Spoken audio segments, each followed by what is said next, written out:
Boy, oh boy, this is a group.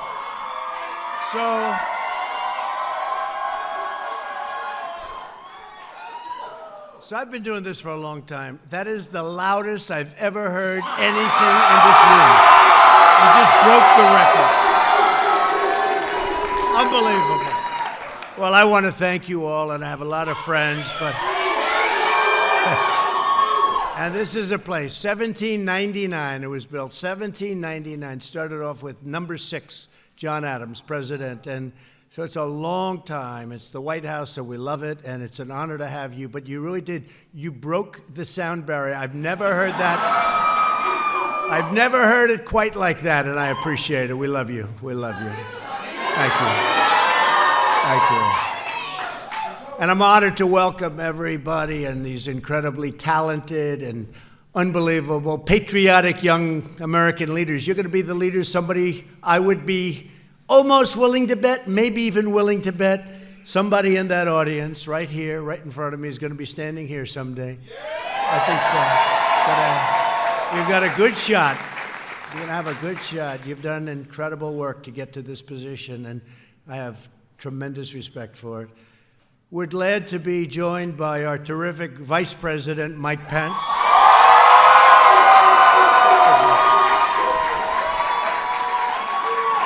And many of our cabinet members are here. They wanted to be here. I told a couple of them, don't have to. Don't worry about it. What the heck? These are my friends. They said, no, we want to be here.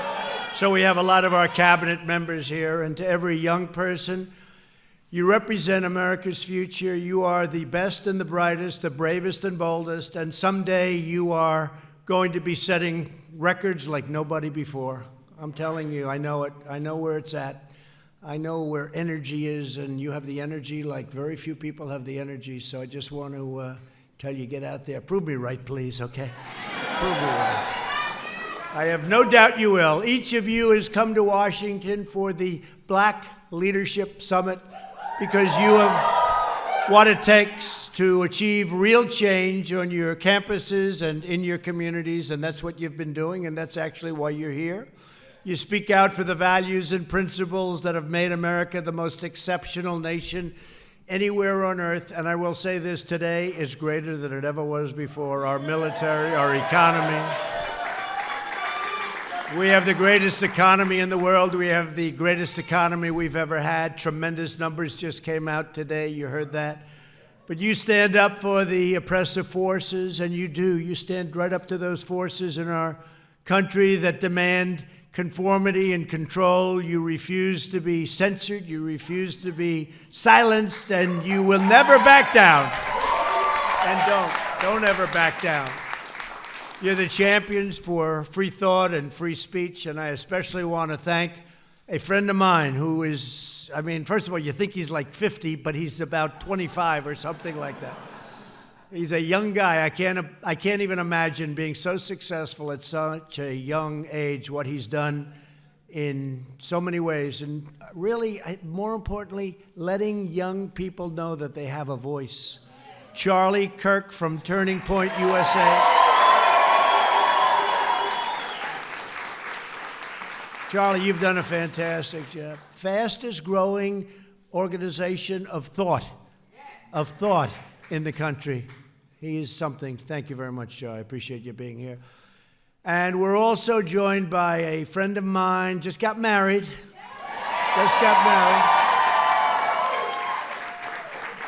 And Candace Owens, I watched her and I saw her coming. I said, you know, I'm pretty good at star power. I say, that's a star.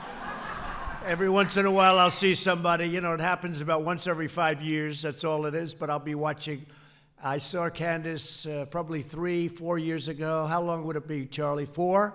Maybe 4. I saw this woman on television. I said, man, I don't want to mess with her. She's tough. She's tough. Now, I'm not allowed to say it.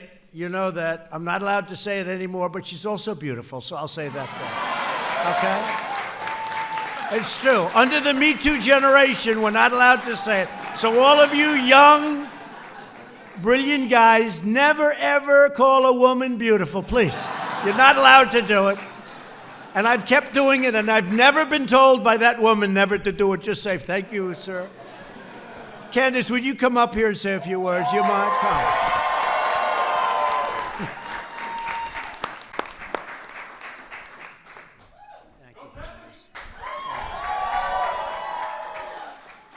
You know what? I was thinking, every single president that comes into office after 2 years, they look so much older. He seems to be the only president that's getting younger. He has somehow found the fountain of youth. I think he gets up out of bed. It's the fight. He loves the fight. He really does. We are so blessed. And listen, let me say this. The media, the audacity of them to think that they are going to impeach our president. It's not happening. It's absolutely not happening, not under our watch. We need to make sure we fight for this man, the one man who is standing up for Black America. We are going to fight for, guys. We have to keep it going.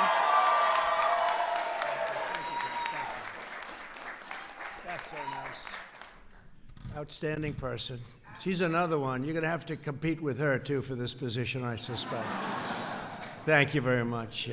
Sort of interesting. It's like... do we have a choice? We have to fight, right?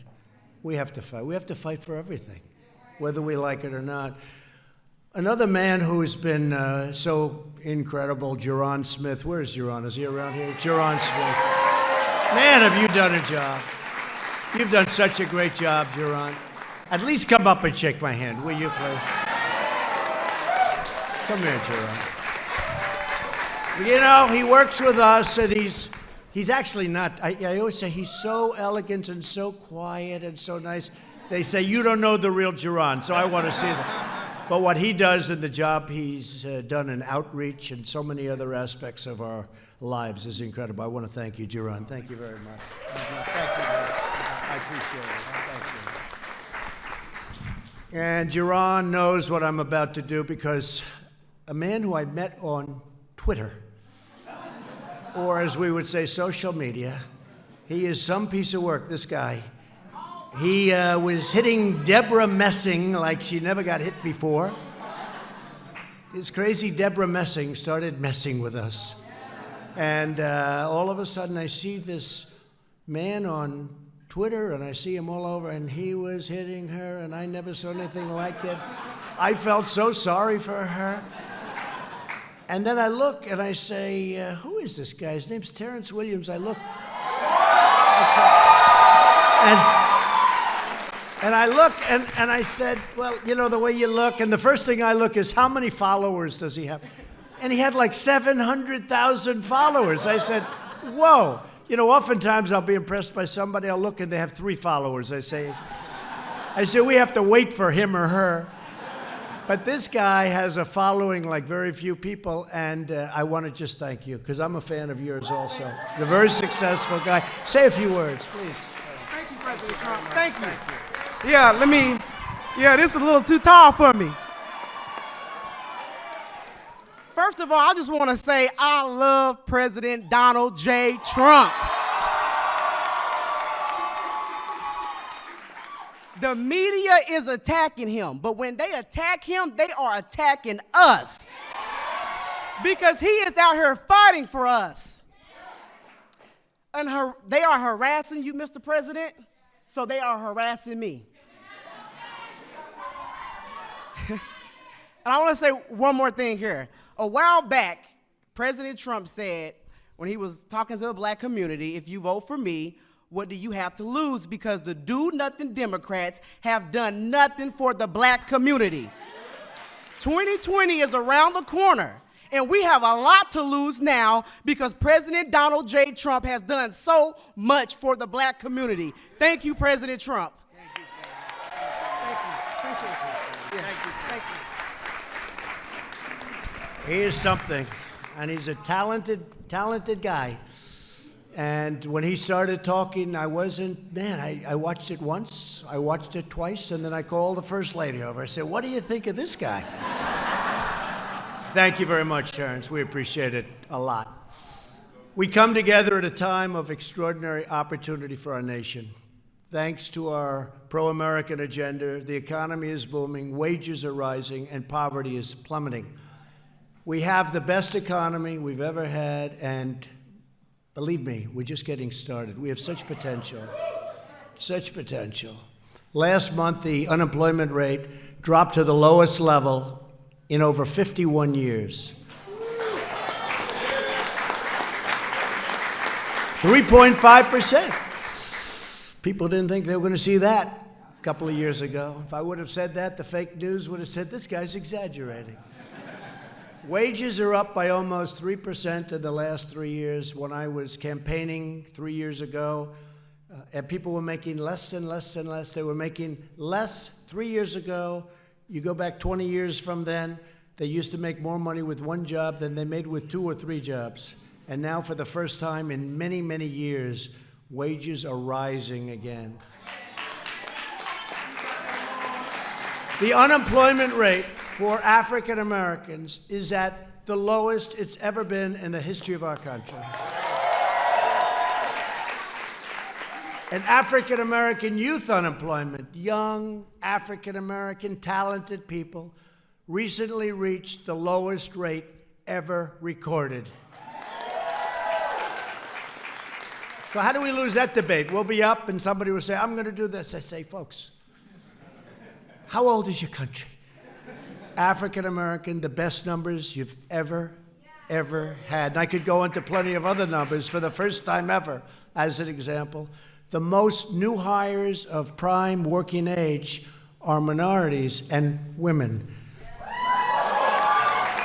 The African American poverty rate has reached its lowest level in the history of our country. So that's good.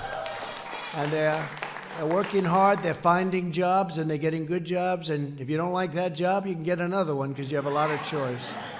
It's like the military. We got them choice in the VA. They could go find another doctor. They could go out.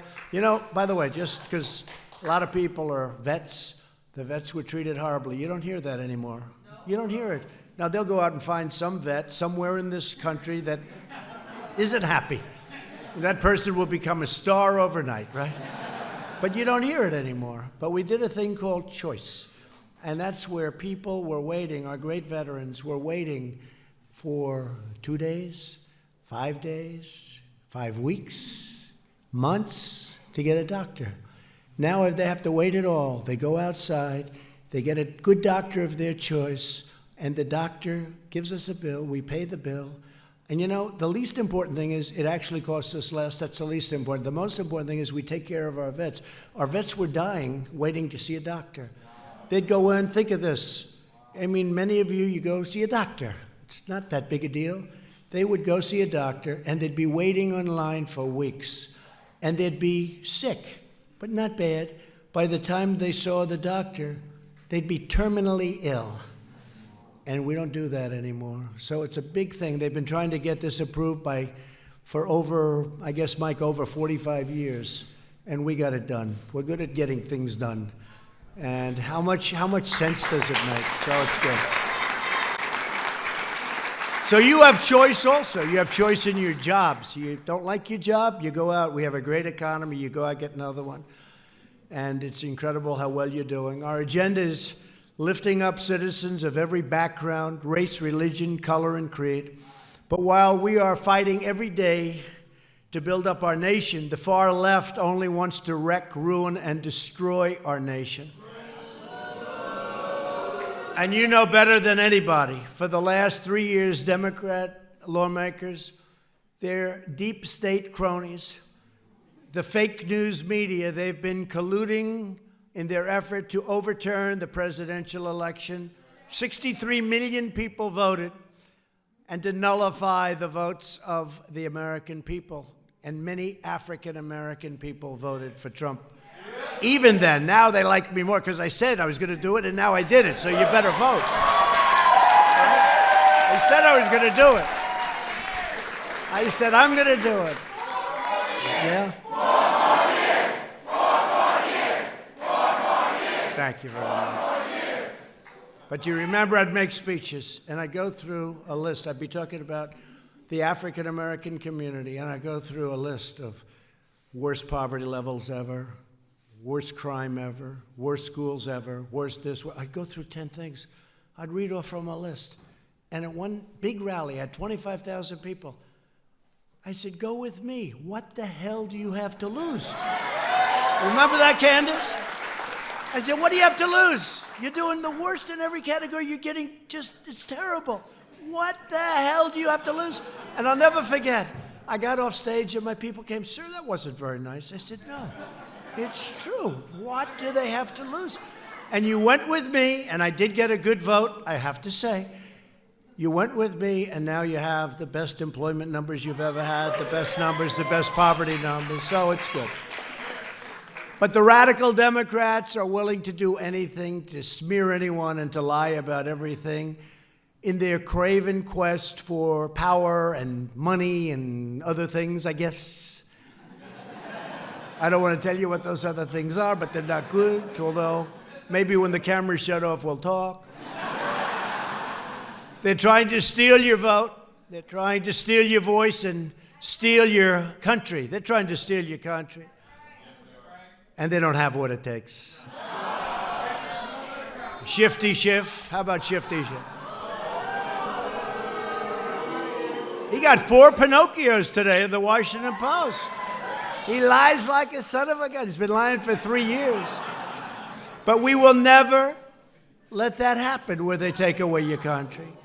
We will uphold the sacred principle of government by and for the people, that's you, the corrupt forces in Washington, and they are corrupt, and that includes the media, because large parts of the media, not all of it, you have some great journalists, reporters, but large portions of the media are corrupt, perpetrating these hoaxes like never before. The very same people who have made a living selling out American workers to foreign countries. They were closing the factories. You're losing your jobs. They leave our country. They make the product. They sell the product in, no tax, no nothing. So we ended up with empty factories and no jobs. By the thousands, by the tens of thousands, and jobs by the millions. These are the same bought and paid for politicians who let special interests write the laws, who push trade policies to enrich foreign nations, and who beg far-left judges to rewrite the Constitution of the United States to impose their own extreme ideology. No one in America has been hurt more as a result of the Democrats' corrupt leadership and socialist policies than our nation's African-American communities. It's true. That's true. It's true. For 100 years, African Americans have gone with the Democrats. Has it worked? No. Hasn't worked. Actually, I guess, Candace, it's even more, but 100 years. And you look at what's going on in the cities run by these crazy left Democrats, and what's going on is not good. My administration is fighting with everyone and all our heart to reverse the pain inflicted by Democrat leaders and to deliver hope and opportunity and prosperity for all Americans, but for African American communities all throughout our land. Together we will express the corruption, we will defeat the socialists, we will defraud, and I will tell you what, we will do what we have to do, but we will stop defrauding all of the people in our country, because they've defrauded the people in our country. We'll defend democracy, and yes, we will drain the swamp, but that's what we're doing. African Americans built this nation. You built this nation. You know, you're just starting to get real credit for that, okay? I don't know if you know that. You're just starting to get, you built the nation. We all built it, but you were such a massive part of it. Bigger than you were given credit for. Does that make sense? Right? But with Candace around and Terrence, that's not going to happen for long. But through generations of blood, sweat, and tears, and you deserve a government that defends your interests, protects your families, and cares for our own citizens first. You know, at the border where they want the open policies, they want open borders, they don't want walls. They actually do want walls, but because I want it, you know. I know how I can get the wall. If I announced tomorrow, I don't want a wall, the Democrats would come out in favor of the wall. I should have thought of that 2 years ago, but the wall's being built. It would have been a lot easier. We don't want the wall. We want the wall. I said, all right, go ahead and build. Our philosophy is grounded in the sacred bonds of love and loyalty that unite all Americans, and we really have been united. It's been an incredible thing. A lot of great things have been happening. You don't necessarily see it at the top of government, where the hatred is tremendous, the hatred toward us. And a lot of it is because of the success. We're having such success. We're showing them what's going on. When you look at your unemployment numbers, how great they are, the best in history. You look at your employment numbers. You look at the poverty numbers. You look at all of the things that have been so beneficial. It's driving them crazy because they never produced numbers like that. And they're losing African-American votes, and they can't do that. They just can't do that. They haven't done anything for you. They haven't done anything. 100 years, they haven't done anything. At long last, you have a government that puts Americans first, puts you first, puts your families and your communities first. We're adopting Buy American trade policies to stand up for our workers. Our tax and regulatory reforms are stopping the outsourcing of jobs, where they outsource all your jobs to other countries, and keeping businesses in America where they belong, and keep your jobs where your jobs belong. We're fighting every day to secure our nation's borders and to achieve an immigration system that prioritizes American families, wage earners, taxpayers, and people that can help you and can help our country. To keep our cities safe, we're supporting the brave men and women of ICE and Border Patrol and law enforcement. And you'd be amazed at how many African-American people come up, and they have people living near them that are brutal killers. They're killers. But you're tough, you fight back. But sometimes you don't win those fights, because these guys are tough too. They shouldn't be in our country. And it's really amazing to see what some of our law enforcement does and how much they love you. And that's the fact. That's the fact, and we're lucky to have them.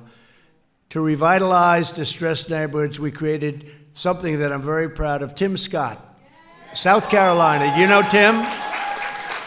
Tim Scott has to get a lot of credit. He came to me with Jared, and he said, so we'd like to do opportunity zones. I said, what's that? But once he told me, I said, maybe that would work. And I think, Jared, it's one of the great, one of the great unknowns of the successes that we have. Thousands and thousands of zones in inner cities and poor neighborhoods, tremendous investments going in, tremendous jobs are happening, revitalization's happening. It's been incredible for the African-American community. I don't think there's ever been anything, it's early yet, it's a year and a half, but Jaron, I don't think we've ever had anything quite like it, and people don't like writing about it because they don't want to give the Trump administration credit, but I'm used to that. I'm used to it. You got to get used to it. You know who knows, though? The people know. The people know. But because thank you. Because really no American community is going to be left behind. Any community. To help former prisoners get a second chance at life. We passed groundbreaking, and this is with liberals and conservatives. Some of the most conservative people in the Republican Party were so in favor of it. Senator Lee, Mike Lee of Utah, great guy. Senator Grassley, great guy, Iowa. So many people. Criminal justice reform. Everybody said it couldn't be done. And a group came to my office. Sir, please, would you help us? These were liberal people.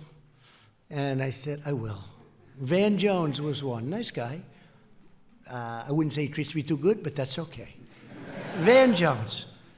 And he said, sir, we need your help. We can't get 5 senators. We can't get this. We can't get that. We need your help. We need your help. Please, sir. Help me. Please help me.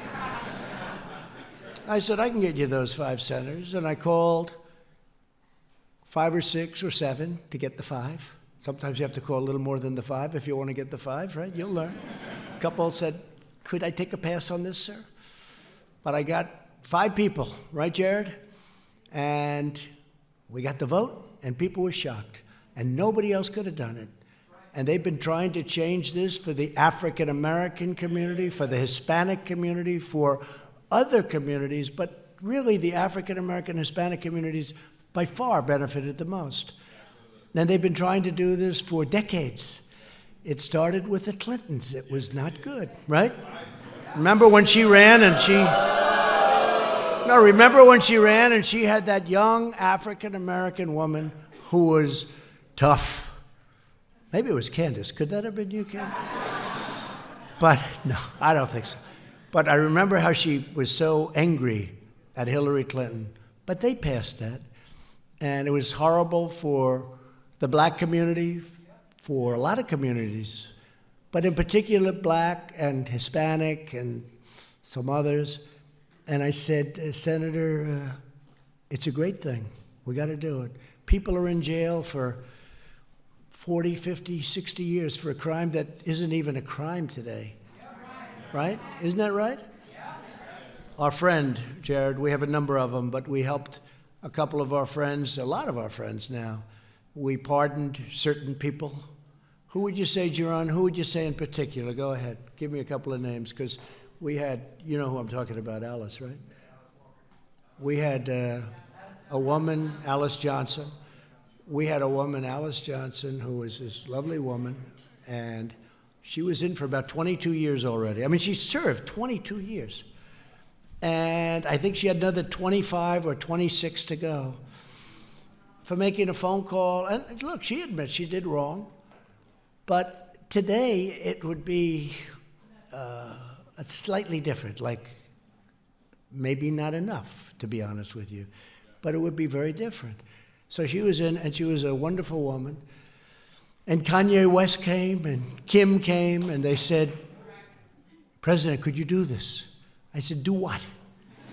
Do what? What are you talking? A woman's been in jail for 22 years. She's got another 28 to serve, I think, something like that. Think of that. And she's got another 28 to serve, and she's a great woman, and she's a wonderful woman. And I get along with Kanye for a long time. You saw the way when he was with the White House, he puts the hat on. I think for one day I went up through the polls like through the roof, I'll tell you. He is with the African American community. They like Kanye, and they like Kim Kardashian. And we pardoned her, and we worked it so that she was going to be able to get out, a form of a pardon where she could get out. And she came out, and I'll never forget the scene. She comes out of this big prison, mean prison. Not too many of them are nice, right? But she comes out through the doors, and there are her children, but her children are now very grown. Big, strong guys, beautiful women, beautiful, just a big family. And they just embraced. They just embraced, and it was on television all over. It was just incredible to see. And the tears, and they were just like one. It was incredible to watch. And I said, we have to do it with others. And you called Alice. I know that, Jaron and Jared. Come on, give those names. They're great. Right? Right, Brenda. Right. Right. That's right. The prosecutors are doing things that they weren't doing before, right? That's right. Thank you very much. That's great. Boy, you have a good memory. That's very good. Because you work with it, right? It's from the heart. When it's from the heart, you always remember. That's great. And we have many others. And we'll go to Alice, and we'll say, Alice, who knows better? Because you can't let everybody up, because frankly, some are going to be there, and they deserve to be there. But we say, Alice, who else do you think in that prison, you grew up, you were there for so long, 22 years, who else do you know that should be let out? And she gave us some names. And not even that many names, but she gave us 4 or 5 names. And I guarantee you those are great people. They've been in there also for many, many years, and they got to be friendly. And she's smart. After all those years, she knows the good, and I have no doubt that it'll work out. And we're getting them out now. We're in the process of getting them out to be with their families. So it's great. It's great. It's been a great thing. But I did want to say, so Van Jones was on about 2 weeks ago. And he came to me, and I'm telling you, he was so nice. He was sitting right there when I was doing it. And I said, thank you, Van Jones. Thank you, this one, that one. And that was it. And he came up to me, thanked me, and that was it. Then about 3 weeks ago, I saw him on television. I don't watch your show too much. Neither do too many. But I'm watching him. And he gets up and he goes, I want to thank a number of people because we did something this year that was undoable. They said it couldn't be done. We passed criminal justice reform. Okay? Van Jones said it. And I want to thank Reverend Al Sharpton. Well, he was nowhere to be found. Just so we know, I've known him for a long time. He used to love me. We used to go to fights together with Don King. Don King's a friend of mine. Don King endorsed me. And Don King and Al Sharpton get along. We used to go to fights together. And he liked me until I ran and succeeded in politics. Then it wasn't to his benefit. But look, Al's a con man. We all know that, okay? Just a con man. He's a con man. And he scared NBC into giving him a show, you know. They don't want to have any trouble. But he's just a sort of a third-rate con guy. But here's Van Jones. Here's Van Jones. Van Jones, I want to thank Al Sharpton. I want to thank all of these. He's named people I never heard of. The only one he didn't mention was me. And then it got worse. You ready? Candace, listen to this. Terrence, are you listening? So he named these people, a lot of people, standing at the end of a show. I want to thank, because this was the greatest year we've ever had. We got criminal justice reform. I want to thank this one and that one and that one and that. I never heard of it. And I kept waiting for my name. I said, darling, come over here. I'm going to have a great little name mention. Yes, darling, the First Lady. How good is the First Lady? So she came over. And I kept waiting. And I kept waiting. And then he named a lot of people. That was the end. I said, I was a little embarrassed in front of my wife. I said, he didn't name me. I'm the one that did it. I called up Jared, right, Jared? I said, what the hell is this? But before that, he did have one other thing to say. This was 3 weeks ago. He said, and I have one thing to say that we have to do. We must defeat this president. We have to defeat President Trump. And we have to work 24 hours a day to defeat President Donald Trump. And I called Jared and I said, that's terrible. Right? Is that a true story? And then he spoke to Jared and he apologized, didn't he? He apologized. But I don't accept those apologies, you know? All right. Should we get back on the script? Okay? No, they say no. This is more interesting. They don't want to go back on. This is much more interesting. We love you folks, okay? We love you. Van Jones. Van Jones. He's another beauty. Thank you very much, Van, for the wonderful acknowledgement. I appreciate it. To give every American child the best chance to reach the American dream, we're fighting for school choice. Very important. Sadly, Democrat lawmakers care more about catering to lobbyists and powerful teachers' unions than they do about improving our schools for our children. And Democrats care more about illegal immigrants than about their own African-American constituents. That's true. They want to give health care to people that just walked into the country, and for you, they don't care. The whole thing is crazy. These people have gone absolutely nuts.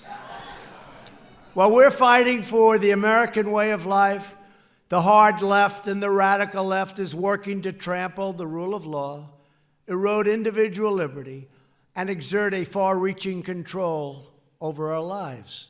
Left-wing censors have launched an all-out campaign against free speech. That is why they are trying to silence, deplatform, cancel, punish all of the proud conservative voters, all of the proud African American voices that know what's happening and know how to become big, big, successful people, help other people. They want to silence you. But we know the patriots in this room will never be intimidated. I know that. I know that. So here with us today is Kieran Boland, president of the Texas State University. That's a big deal. Turning Point USA chapter, who has bravely defended the right to free speech. And Kieran, would you please come up and say a few words, please? Thank you. I thought so. Oh. I love her hair. So last year on my college campus, they did try to ban Turning Point from our campus. So we fought strong and we prevailed. The piece of legislation was completely unconstitutional, and we are still fighting strong on our campus. So we're still there.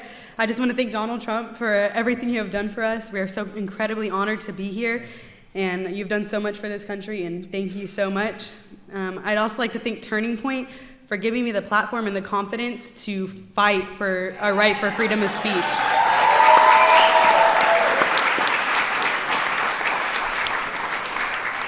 It hasn't been easy, and it will not be easy, but being a part of Turning Point and be able to see all of you accomplish so many of your goals and to help fight for the freedom of speech, it's honestly amazing, and it gives me so much hope. Our generation is playing a vital role in keeping our First Amendment rights, and we're going to continue to keep up that fight. So all of you on your campuses or in high school, I know a lot of y'all are in high school, continue to fight for your right for freedom of speech, because you know where you stand, and everyone else can know where you stand too. So just keep up that fight. Thank you. Thank you, Kieran. Thank you very much, Kieran. I got to get the other cheek. Now I feel better. You've done a fantastic job. I appreciate it, too. In order to protect the rights of our students, I signed an executive order making clear that public colleges and universities shutting down free speech will risk losing all of the billions and billions of dollars that we give them. So we'll shut down their federal taxpayer dollars that go to them. And then they shut down speech. And they just choose whoever it is. They'll let somebody speak. They'll tell other people you can't speak. And then we're supposed to give them individually hundreds of millions of dollars. It doesn't work that way anymore. I've also tasked my administration to explore every possible solution to stop social media giants from restricting your rights to speak your mind. And Candace, you had a problem with it, I know, and other people have had a problem. Some people in this room have had a problem. Terrence, have you had a problem with it? Huh? Terrence has had a problem. It's incredible. It's incredible. Yeah, no, a lot of people have. But not the other side of the world. The other side doesn't have that problem. Very rarely do they have it. We must preserve the fundamental American rights that generations of Americans have sacrificed everything to secure. With us this afternoon is Ben Okereke. That's a great name. I love that name. When Ben was 14 years old, he legally immigrated to the United States after suffering many hardships in Cameroon, which I hear is a beautiful, beautiful place. Cameroon. Oh, wow. One person from Cameroon. To give back to our country, he joined the United States Army and honorably served for 4 years as a very talented field artillery specialist. A lot of talent, they say. Ben, we salute your noble service, and please say a few words. Ben? Ben, please. Thank you, Mr. President. Thank you, Mr. Vice President, and thank you, Charlie Kirk. First of all, Mr. President, we would like to thank you for everything that you've done for the African American community so far. We thank you for criminal justice reform. We thank you for the lowest black unemployment rate in this country, sir. And finally, most importantly, sir, thank you for saving America, and thank you. Thank you. Thank you.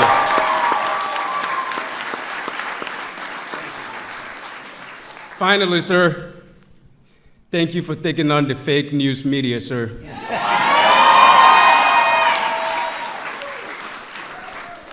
Finally, we want you to build the wall, sir. Frankly, because we don't oppose immigration, but we oppose illegal immigration. So we want you to come to this country legally if you're going to come to this country. Thank you. Thank you, man. Yes, sir.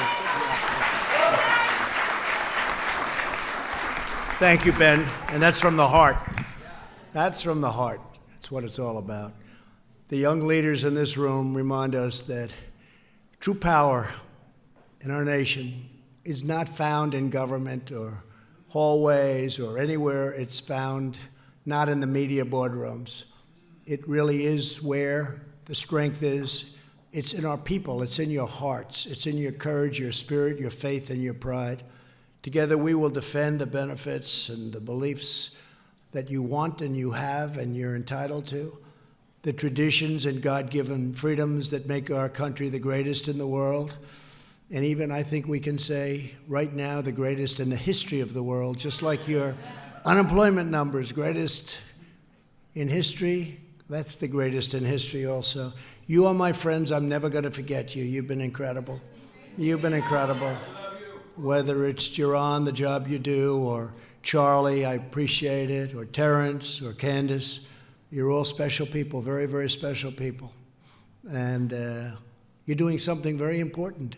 I don't even know if you know, maybe you don't know. And you know, sometimes you're so into something and you just don't really feel how important it all is. What you are doing is so important for your community and for this country. We will renew the values that unite our people as one America. As one team, we will build up our nation. We will lift up our forgotten communities, and we will defeat any threat. We will beat any challenge. We will overcome every obstacle, and we will achieve a glorious future of American greatness beyond our wildest dreams. And that's what you're doing. To everyone here today, keep up the great work. And I just want to say, from the bottom of my heart, God bless you, God bless your families, and God bless America. Thank you.